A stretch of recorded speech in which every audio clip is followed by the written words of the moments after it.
Smart city এটা ললিপপৰ নাম। এই ললিপপ খাই উগাৰিছে মহানগৰবাসীয়ে। দৃশ্য চাওক আৰু ভাবক।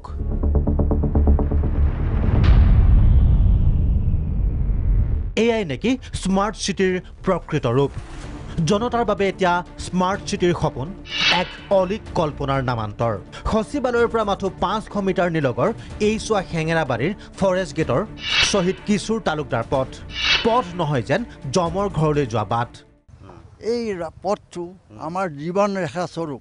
নামঘৰৰ সিমূৰত আৰু ইফালে শ্বহীদ কিশোৰ তালুকদাৰ পথৰ ইফালে দুইচোৱা ৰাস্তা নিৰ্মাণ হৈ গ'ল, কিন্তু মাজডোখৰতে প্ৰায় 100 মিটাৰ তাক নিৰ্মাণ নকৰাকৈ পৰি আছে। কৰিলেতো গোটেইখিনি কৰিলে আমাৰ ভাল হয়, ৰাইজৰ সুবিধা হ'ল হয়, কিন্তু আধৰুৱাকৈ কৰাৰ কাৰণে আমাৰ গোটেই চব যিখিনি মানুহ আবেদন কৰে প্ৰত্যেকৰ কাৰণে অসুবিধা হৈছে। বহুত অসুবিধা হয় ল'ৰা ছোৱালী নিয়াৰ কাৰণে।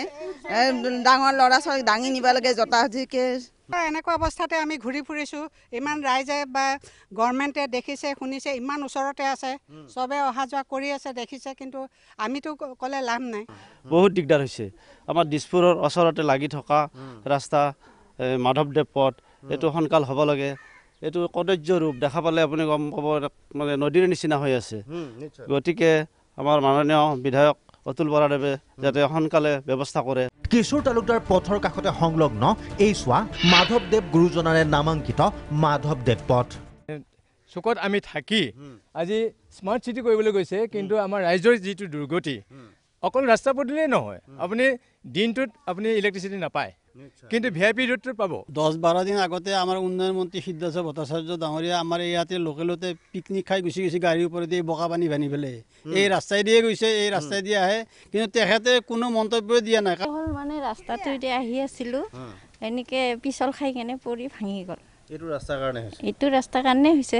ৰাস্তাটো যদি এনেকৈ 24 ঘণ্টাই পানী থাকে, মানে গোটেই হোল ইয়াৰ পানী থাকে বুলি কওক। আৰু এবাৰ আমি এই ৰাস্তাটোৰ কাৰণে অতুল বৰাক আমি লগ কৰিবলৈ গৈছিলোঁ। আমি 4জন মানুহ এই তাতে এটা অপেনিং কৰিলে ৰাস্তাটো 90 মিটাৰ। সেই 90 মিটাৰ বোলে তেওঁ বোলে অপেনিং কৰিয়ে মানে গুচি গ'ল। মাধৱদেৱ পথৰ এই দৃশ্য যেন জকাইচুকীয়া গাঁৱৰ গৰু ঘোঁৰা যোৱা আলিবাটহে। যাতায়াত কৰিব নোৱাৰি পথ চোৱাতে অদূৰদৰ্শী জনতাই পেলাইছে জাবৰ। পথ হ'লগৈ ডাম্পিং গ্ৰাউণ্ড। দিছপুৰৰ পৰা মাথো 500 মিটাৰ আৰু বিজেপি কাৰ্যালয়ৰ পৰা মাথো 200 মিটাৰ নিলগৰ এচুৱা পথত মই উপস্থিত আছোঁ। নাম আমাৰ গুৰুজনাৰ নামেৰে নামাংকিত মাধৱদেৱ পথত। কিন্তু মাধৱদেৱ পথলৈ যদি আপুনি আহে, তেনেহ'লে আপোনাৰ অনুভৱ হ'ব আপুনি গৈছে এখন জকাইচুকীয়া গাঁৱলৈ, আৰু যিখন গাঁৱৰ গৰু ছাগলী যোৱা এটা পথত আপুনি উপস্থিত আছে।